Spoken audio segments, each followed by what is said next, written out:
So being a real estate, I often get asked the question, where is a neighborhood that has the absolute best restaurants, the best nightlife, the best sun, the best walkability, and undoubtedly that neighborhood is the Mission. Now, there are some different parts of the Mission, and today I'm going to walk you through one of the best parts of the Mission, which is Mission Dolores. It's actually, if you look on the MLS map, it's not in the Mission. It's just to the west of the Mission. And right now we're standing in Dolores Park, which I think is one of the best parks in the city. So over here we have some tennis courts. On this side we have a kids playground. You can see the weather. This is what the weather is like really almost every day. It's very, very sunny. You've got people out here sunbathing, playing with their dogs, playing with their kids, playing some soccer, doing some running. If we were to go all the way up that way, well, actually here you can see some downtown views already here. And the further that you go up the park, you just get these views. So we have a few of these parks in San Francisco where you get the nice like green park. There's some in Pacific Heights as well, but then you get the city view. So it's just such a nice experience to be in the park and then also have that city view. One of the best parts about Dolores Park is really close by. We're gonna walk by there. There's some really great restaurants and like shops that you can get some easy takeaway. So you can pick up some beers, you can pick up some ice cream from By Right Creamery. You can grab like a to-go sandwich if you want from Dolores Park Cafe. You could pick up baked goods from Tartine. So I'm gonna walk you down all of those areas. But what I really wanna show you today is I wanna show you that this little section that I'm gonna walk you through, it has some kind of secret streets. Now I would say that those people that are in the know, but there's actually not that many of them. I have some buyers who have looked in this location, one of them for years, and finally ended up buying a house on Linda Street after looking for 2 years. That was a total fixer, and then spent 4 years going through the arduous process with San Francisco of renovating, having a neighbor get all mad about a deck situation. I mean, construction in San Francisco is not for the faint of heart. We actually sold a house recently on one of these streets. It's called Bird, and it's 1 block. And several of these streets, they really are just 1 or 2 blocks. So Mission Dolores is really small, and it's actually not all created equally. So for those people who are really looking for the best part of Mission Dolores, they won't usually look past 17th Street. It actually runs all the way up to Market Street. But they really want to concentrate on some streets like Linda, I think it's called La Page. I'm never sure if I'm pronouncing that correctly. Or today I'm going to show you this house on Bird, which is literally a 1 block dead end street. And that would be another street that would be highly sought after. It meets similar criteria. So I'll walk and show you. You guys, this house on Bird that I'm going to show you, it is absolutely beautiful. I can't wait to show you. But before I do, I'm going to walk down 18th and we're going to walk there so you can see how close it is to the park and all of the things that we're going to walk by as we get there. So one of the best parts about the Mission is the restaurant scene. If I made a list of my top 20 favorite restaurants, I think 5 or 6 of them are in the Mission. So the rest are just dispersed across the city. So that's a really high concentration of really good food. And the other thing that's awesome is like, there's really good nightlife, which there's not a lot of good nightlife in San Francisco. So you could grab dinner. Actually, my husband and I, recently we went to Lolo, which we're gonna walk by. We had a great meal, but we actually went like bar hopping, did a little bit of dancing, and it made me feel young again. It was really fun. So it's a place that you really can experience the city on foot without having to jump into a bunch of different Ubers and things like that. So right now we're crossing over Dolores Street and we're gonna head east, and we have Dolores Park Cafe across the street. There's a place across from that called Bandit. Actually, that place has turned over so many times. I haven't been in this new version of this restaurant, but it's a cool space because the windows open up and they've always had bar seating right there. So I like the space. By Right Creamery has amazing ice cream, like really interesting flavors. One of my favorite is lavender. They also have a roasted banana ice cream, which sounds disgusting to me, but I swear to God, you guys, it is really, really, really good. And then one of my favorite restaurants that's just like a nice staple is coming up here as well, and that's Delfina. My kids and I were eating in there the other day, and I feel like one of the things about food is being able to order something that would otherwise be so basic that you could eat at home every day, but you just can't quite make it the same way. So they're just regular spaghetti, like Parmavera or whatever, just like with red sauce. It's like, I don't know what makes it so excellent. I think they probably make the noodles, they're fresh, and the sauce is fresh, and it is a really good red sauce spaghetti. So good. But like every single dish that they have is outstanding. And you know, it's been around forever. It's been a staple in San Francisco forever. So we're gonna walk past that here. And then next to that, first we're going to walk by Right. So By Right is a great little local grocery store that you can pop in. They'll make you a sandwich. They do some really great catering. They have awesome flowers. You can get some cheeses, some beer. Probably not a place that you would want to get all of your groceries, but certainly a nice to be able to like step out on foot and just get a couple of gourmet items or have your son's birthday party catered or something like that. I have used them for catering in the past, and it's quite good. So we have a couple of things coming up in front of us. We have Tartine, which is super famous bakery here in the city. Across from there, we have Hand Roll Project. Hand Roll Project is known for hand rolls. So it's, you know, sushi. They make each roll to order, and I think they bring you each one individually. So they have 10 rolls that they're super famous for. It's quite good. And then the next street up is Guerrero. You can see this is a busier part of the city. So if somebody doesn't want to feel like they're in the city, this is probably not the neighborhood for them. So we have Tartine behind me. They have really great desserts, croissants, all kinds of pastries. Really good bread. My son has their cookbook. He loves to like make stuff from their cookbook. And then we're going to cross over to Guerrero, and how it works with the streets. Your busier streets are going to be Dolores, Guerrero, and then after that you have Valencia. And I'm going to walk you through Valencia after we go and check out this listing. But Valencia is going to be a little bit more of the cool commercial corridor. Okay, can we walk? Yes. One of the streets that you heard me mention is actually right up here. It's Linda Street. And we could just pop down there for a second so you can get a sense for it. So you have Linda, and then after Linda is Lepage or Lepage. And then you have Bird, which we're gonna go down as well. So they're all kind of right here on this block. Back behind me, there are a few other streets like Oakwood, which are also really small streets kind of off the beaten path. But let's kind of just see what it feels like to walk down one of these streets. So this is kind of your start of Linda, right? So it's a 2-block street where it's only residential on these 2 blocks, and you are literally in the middle of everything. But when you're standing here, it actually suddenly, the noise volume drops. It just gets a lot quieter. And interestingly enough, these streets will often sell for $200 to $400 per square foot more than there's actually a similar street up near Market. It's called Hidalgo, and it's a little dead end street, but it's closer to Market. So these streets will sell for $200 to $400 more than say Hidalgo, which is still a small street, but it's not near what I would consider the coolest part of Mission Dolores, and I think what a lot of people consider as the most sought after part. So anyway, this is Linda. It's super, super cute. And then I'm gonna walk you over to Bird Street and show you our listing. And actually, this is one of my clients' houses right here that then when I mentioned, they remodeled it. So it's beautiful. Okay, so we're gonna head over to Bird. And as I do, Landry, don't get killed. Back behind me here is the Women's Center. So this is one of the it's one of the best things about San Francisco in general, but the Mission has an unfair share of murals. So this was done, I can't remember when it was originally done. It was all redone in, I think, 1994.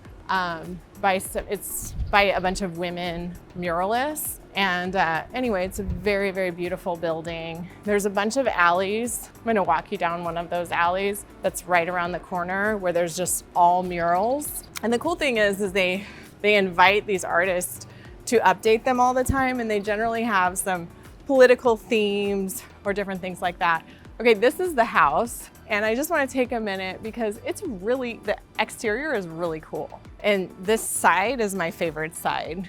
So I'm a sucker for corrugated metal. So the corrugated metal, the siding, I love the white and black. I love the cactuses along the edge. It's really, really beautiful. So my clients redid it all down to the studs in 2016. And then across the street here, you have a little community garden, which is super cute. Like, apparently there's a 10-year wait list to get in here, but people can come and get a little plot and plant whatever they want inside of here. So that's pretty cute. This is the street. It's a dead-end street, and like, this is it. This is Bird. And again, right, you notice like the noise level and everything just went really down. So what you're getting on these streets is you're getting this weird combination of like activity and quiet at the same time. So you can be out of it, but in it in a matter of a block, which some people really, really, really like. All right, so before we go in, we looked at the side out there, but so the side out here,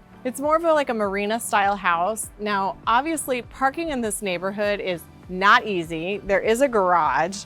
One of the things I like about this is you notice this, it's like nobody can park a car here, right? And so you can always park a second car right in front of your driveway. Now, we wouldn't advertise that as a second space, but the sellers always used it as a second space. So that's a really handy thing when you're looking at houses, to kind of pay attention to the curb cuts, because a lot of times you end up kind of being able to cheat a second space, which is really, really valuable. I mean, we're talking about premiums on parking of $100, depending on the price of the house, $100 to sometimes it's $500,000 that parking can add. Not a parking space like that, but you know what I'm saying. Okay, so we're gonna go in, and you guys wait until you see this. You're gonna be impressed, I promise. So we're gonna start upstairs. I could leave all the lights off in here and you would be blown away by the lights. Right when we enter, we have this super cool skylight. I mean, I just like it for the light, but also architecturally, I love what it does to this hallway. It just makes the hallway really, really interesting. And then this is the world's best great room, which I love. So they popped the ceilings up in here.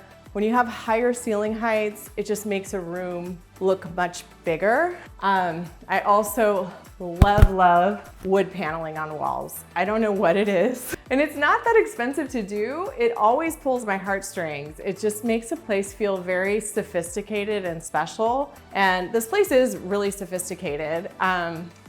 I'm gonna open these up because check this out. You're gonna have the best indoor-outdoor situation, and I'm gonna take you up there and show you the roof deck, which you can imagine it's up high, and we saw those views from the park, right? So you can imagine we're gonna get some great views. So the outdoor space here, I mean, you don't have like a big soccer yard, but you have a lot of outdoor space. And with these being able to open up, suddenly it just doubles your whole great room concept. You can be out here, you can be in here at the same time. And oh my gosh, check this out, I love this. So they have this downstairs in the primary as well. So there's these built-in shades, and Landry's outside, but I'll let him come inside so you can see, because basically, I mean, it gets really bright, but it's nice to have the fresh air on some days that it's like particularly bright. And not that we have a ton of bugs in San Francisco, but it can be a nice way to just like cut the sun down a little bit. It immediately like drops the temperature in the house a little bit. And speaking of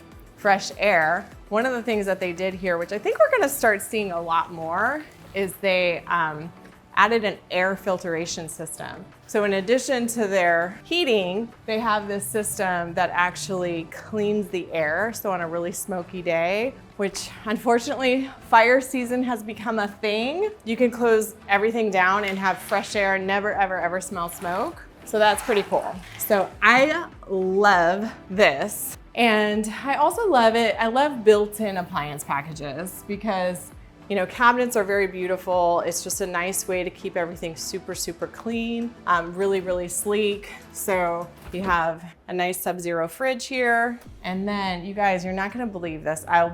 So this is a Wolf range, but on this side, come over here. This is one of my favorite appliances that I don't own, but if I just had a little more space in my kitchen, I don't know. I'd have to decide if I wanted a second dishwasher or a steam oven, which is what this is. I would love to have a second dishwasher. My kitchen just is not big enough. But this is super, super cool. So what it is, it's an oven that cooks with steam. So what you can do in here is you can literally like cook a huge piece of salmon here. At the same time, you could cook rice, and then you could do another layer of vegetables. And in 20 minutes, you have a fully steamed, you know, you don't have to use oil. I like a little oil, but you know, some people are not into it. But really, really healthy, super easy. I mean, and really easy cleanup. These are expensive. I wanna say they run about $3,000, and then you have to plumb them as well. I think this is probably white labeled off of Miele. This is Wolf, but they used to have the only one of those. So you have a really great appliance package. Your dishwasher is also hidden over here. You've got a nice pantry system here, pull-out pantry, which I love. So really, really nice functional kitchen with a little bit of extra seating here on the bar, which is nice. When we had this open, and no, this house is not for sale anymore. We had it listed for $3.2 million. And we sold it. We got 3 offers on it. I'll let you guess. I'll keep you hanging a little bit to guess what we sold it for. And I forgot to mention to you, my name is Ruth Krishnan. We're back here every Monday at 5 p.m. If you like content like this, just tune back in. We'll be back next Monday. All right, let's see the rest of the house. So we have a dining room, and it's a little bit separate, which is awesome. You know, you have that whole, you know, open area with dining, with outdoor dining. So it's nice to be able to also have somewhat of a formal dining space here. And then all of these, so tucked away up into there, are all shades. So I'll show you. The shades just come down, but then you don't see them. And I love that. It's such a nice detail to not see like a big valance over shades. So they're just nicely built in throughout the entire house. And shades, I don't know if you guys have ever bought shades, but shades are one of those really painful things. A lot of times they're like $30,000 to put in shades, and you know, you could buy a whole living room suite. So this is like your second living room. And if you're having a party, which you're definitely gonna wanna have in this house, and maybe you have somebody that doesn't wanna be in the party, you can close this off and have an extra little quiet space. Or, you know, maybe like I'm not a TV person, but my husband is a little bit more. So to have a TV room, you could have here where either, you know, your partner, or if you have children, they could watch TV separately while the rest of the house can do something a little bit more productive. So I love this. And just the hardware and everything in here is such high quality. Jeff King did the construction over here. He's an amazing contractor, really high quality of work. This is gonna be your 4th bedroom. There's 3 bedrooms downstairs that I'll show you. So you have one up here. This could be used as, you know, a guest room or an office. And then there's 1 bath on this level, and it's right back here. I love the penny rounds. I always love the penny rounds. And I love the black and white. It's just a classic color combination that never goes out of style, very clean, kind of a little bit mid-century modern. I love it. So you have a full bath here. So if you do use that as a guest, they have a shower as well. And then we'll go downstairs. So this house, I think it's about 2,300 square feet, not including the garage. And it's really like, there's not an inch of wasted space. Again, I love this detail. Like, it makes the house feel more special. And these lights, they're just super, super cool. So down here, now the other thing about this house that's awesome is that it's soundproofed on 3 sides. So this side, and that side. And then the floors are soundproofed as well. So the seller spent $75,000 on soundproofing. And that's another thing to note is like, so these, just like my Linda buyers, these guys decided to do a remodel because they couldn't find something done. But you guys, it takes years to get through this stuff. So if you can find a house that's done, it's awesome. So again, this bathroom kind of repeats what they did upstairs. I like the continuity and the design. I love that they brought in like the woodwork mixed with all of the white and more penny rounds, a soaking tub. That way, you know, if you love to take baths or you have children that need to take baths, that's a great place. And the 2 sinks is awesome. So that way, if you have 2 different people in here, you have 2 sinks. And this is not the primary, this is just the extra bath.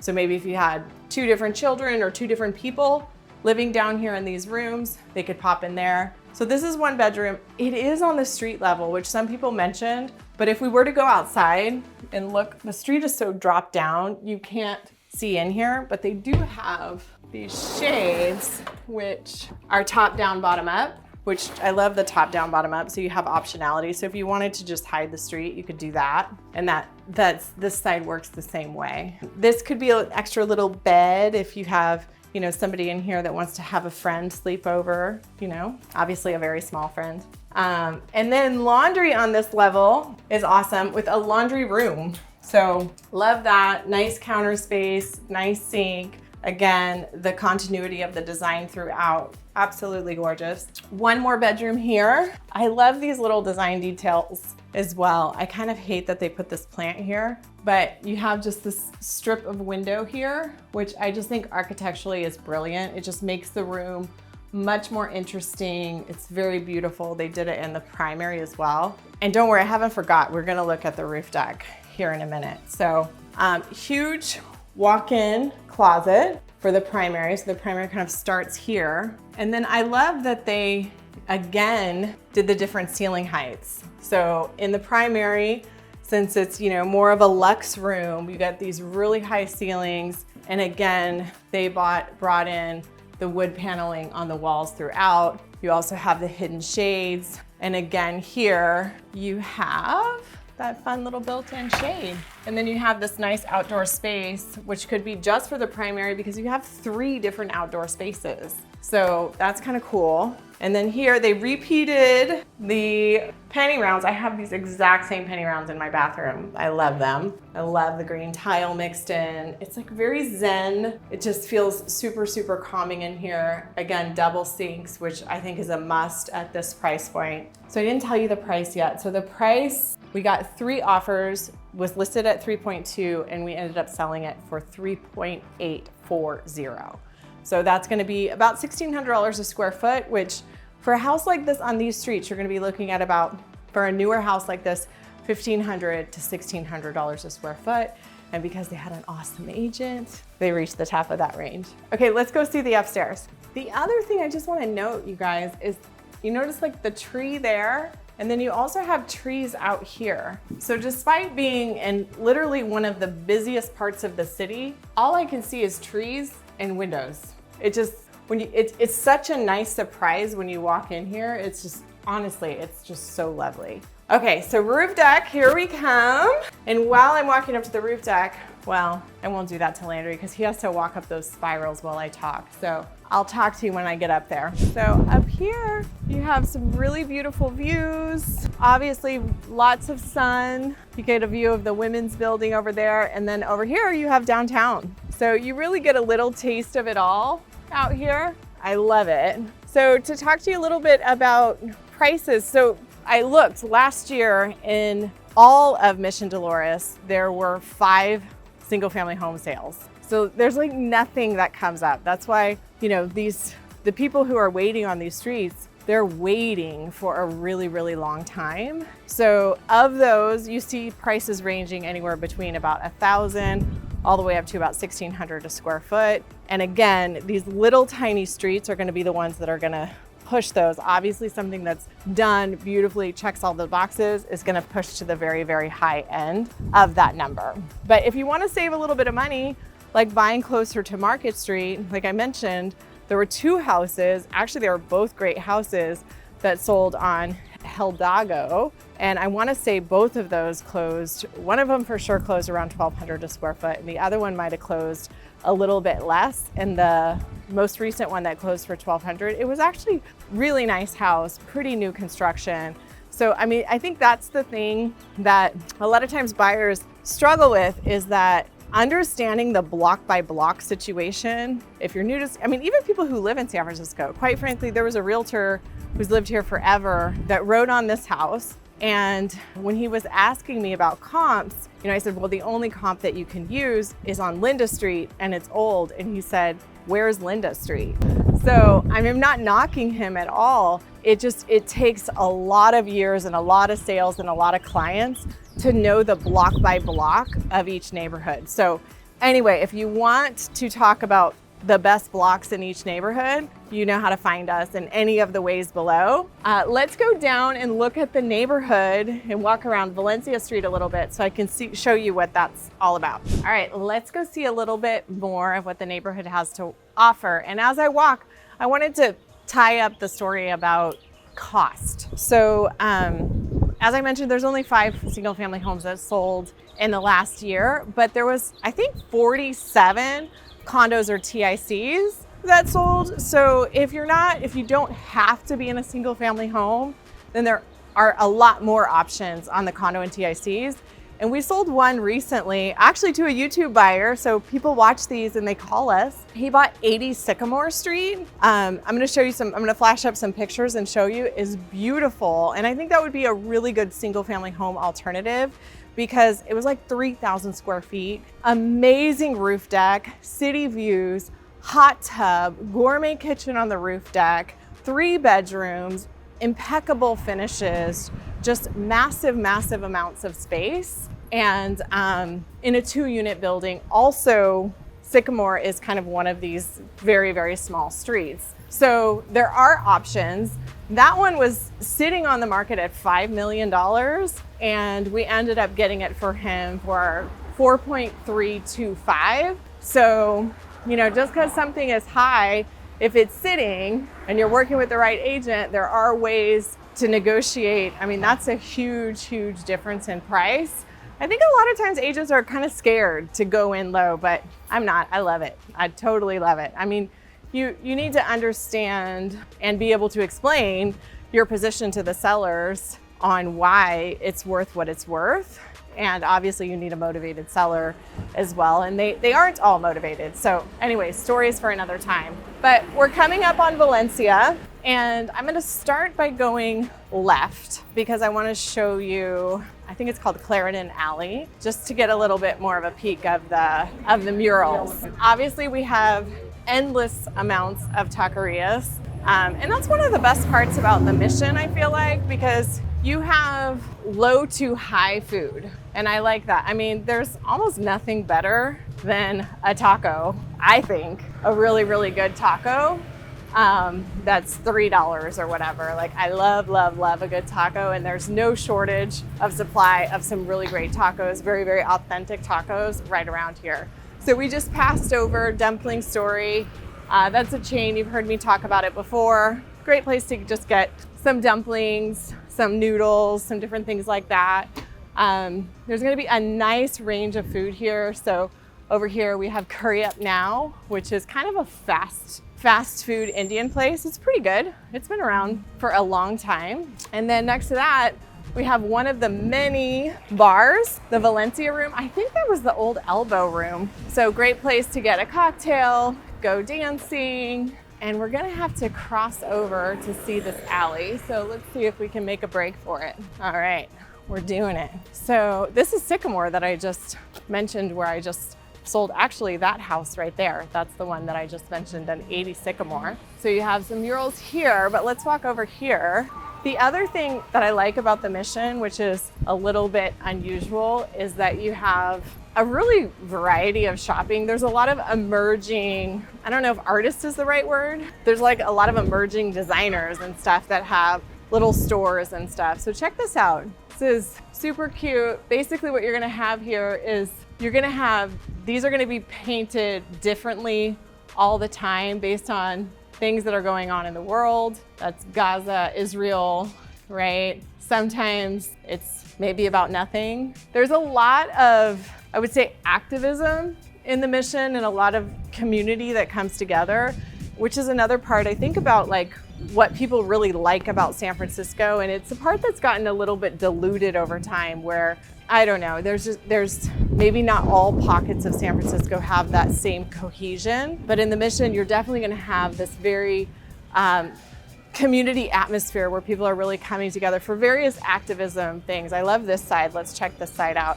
So super cool. All right, let's turn back around. And I just want to show you, we're not going to walk far, and there's going to be some of my favorite places are not on Valencia Street. So I'm just going to mention a few of those because you could walk to all of them from here, and they are in the Mission. So some of my favorite restaurants, I think the best restaurant in San Francisco right now is Ernest. Totally my opinion. And it's over on, I want to say Bryant and Florida. So it's on the other side of Van Ness. Right around the corner here, you have Lazy Bear, which is a very high end. I've only eaten there once, but it's kind of cool. You can get like a big community table, very San Francisco style, where you could either bring a bunch of your friends who can all afford a $600 dinner or treat them, or you can just talk to the person next to you. So it can be this kind of vibe. I don't know. I'm not super into it. If I'm going to spend $600 on a meal, I want it to be a private situation. Maybe that's just me. But they shut down the restaurant. The chef comes out. He talks to the whole restaurant all at the same time. And it's a 3-hour ordeal where he goes through and tells you all about, you know, how long it took to make the honey and how the bees were sang to, or I don't know. You know what I'm talking about. You guys have all had those dinners. But it's delicious. The food is absolutely amazing. We have a gym up here. One of my all-time favorite restaurants as well that's been around forever, has the best staying power, is Foreign Cinema, which is on Mission and I believe 18th or 20th. It's somewhere right here, but one street over. The food there, like, it's every single dish that you'll order there is going to be solid, delicious. It's a great place to have dinner, just a super, super solid place. They have a section of it where they play French films while you're eating, which I'm not really into that part of it, but I like the food part of it.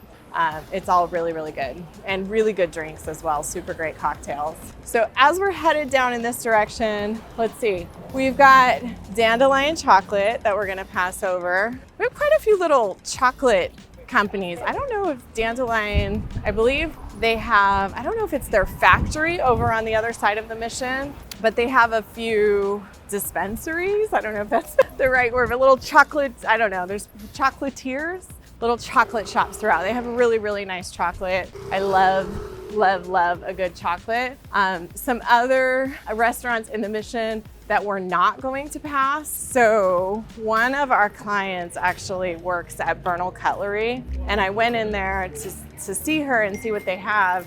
And I was so impressed with all of the stuff. And so I texted her this morning and said, you know, do you mind if I stop by with my videographer and we pop in? And she said yes.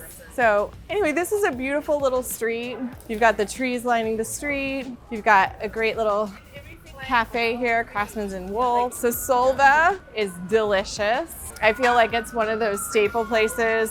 You can always get a good salad. You can, you know, always get a good gyro with chicken or lamb. They have like various proteins. Okay, so we're gonna go inside Bernal Cutlery, which, I mean, I think one of the cool things about San Francisco is all these like small specialty shops. So let's pop in. This is an interesting combination of Japanese food, like for to go. They have a ton of, I'm kind of a sardine junkie, so they have a ton of different sardines. This is the first time I ever, Sashi turned me on to these canned, it sounds disgusting, but these canned oysters. They're really, really good. And the first time I had them was from here. They also have, I don't know if it's still here, one of my very favorite, you guys, this thing right here is to die for. You can put it on everything. I actually bought this in bulk one year and sent it out for Valentine's Day gifts to clients, and people like loved it. It's like really good on pasta, really good on vegetables, really good on fish. So anyway, they just have a ton of cute little things, and then they sell knives. So back here, they have a ton of cutlery from all around the world. So if you want to geek out on knives, this is the place to come to. They'll teach you all about every kind of knife that there is. and then also help educate you on some different Japanese specialties as well. All right, let's keep going. Knife sharpening. I need the knife sharpeners that come to my house though. I think they probably have that. I try to sharpen them at home and I don't do a very good job. So you've got a bunch of little coffee shops up here, little high-end grocery place. I've been meaning, there's this aggregate clothing. It's supposed to be like a very cool men's clothing. I somehow, man, these people are jamming out. It's like providing a party for the whole street. I was saying, now that I can think again, this clothing shop, somehow I've been unintentionally put in charge of my husband's wardrobe, and I do a terrible job at it because all of his stuff is like 10 years old. But I heard that they had some really cool men's stuff there, so I should pop in and grab him some stuff, but I'm not going to today. Probably not going to tomorrow either. But just to give you an idea of some of the, this place Reboot is supposed to be awesome. It's like the floating thing where you can get in the cold water and float and like be in complete darkness and freezing cold. I think it sounds very cool. And then Paxton Gate, I think this is just a good example of like kind of the craziness of the mission. Let's pop in here. It's like a taxidermy. Okay, so if you're in the mood for some kind of crazy gifts or different things like that, this place is really cool. They have all kinds of stuff. So one, I used to come here and buy my kids, like for a while they were really into rocks. I don't know if your kids go through that phase, but there's all kinds of, just gems, really cool geodes. I was super into breaking open geodes when I was little. It's taxidermy, so they have all kinds of animal teeth, different things like that. This reminds me of like Missouri because we would like hunt for fossils and geodes and all of that stuff, so I think it kind of touches my heart. A lot of fun little games. Love like the butterflies, so fun. And then books. And then back here in the back, you have a ton of plants. I feel like I love these things. You could just buy them and put them everywhere, right? These little cactuses, like you can't kill them. I kill all plants. I just let them die and then replace them. But these, I don't think I could kill them if I tried because they need hardly nothing. Okay, let's keep going. So we'll talk about two other things that I have not mentioned yet. Public transportation, very important. So right now we're on 20th, but when we came out, we were on 18th. And there's a BART station at 16th and Mission. There's actually another one up here at 24th and Mission. I believe it's Mission, I might be wrong. I believe it is, as well. So you have two BART stations available in the neighborhood. Obviously, tons of buses. Over on Church Street, you have a Muni line. That's not the Mission, but over in Noe Valley. So lots of options to get around, not just on foot. Interestingly, the buyers who bought Bird Street, they don't drive. So I think a lot of times, there is a garage there, but if you live in this area, you do not need to drive. So it's really nice to be able to just get out on foot. And then the other thing is in the Mission is that they have a pretty good art scene. So there's some different art galleries. There's back in that direction, there's a lady that makes these like handmade purses. There's just a lot of, I don't know. I love to see the entrepreneurs, like the up and coming things, because I feel like that's part of what makes San Francisco, San Francisco. So to me, this part of San Francisco like feels a little different than a lot of San Francisco in a good way. And I love that. So I think you got a pretty good idea. I'm gonna turn around. Up ahead, there's a Reformation up there if you want something that's a little trendier on the clothing side of things. So I just love the high to low options. It's really, really awesome. So I hope this was useful. If you wanna look in a neighborhood where there's a bit more single family home inventory, I actually did another video of Bernal, which actually that side of Bernal faces the Mission. You could still walk to the Mission and you could watch that up next. We have sold over 1,000 homes. We rate number 2 in San Francisco. We love helping people buy and sell homes. So feel free to reach out in any of the ways below if we can assist you in any way.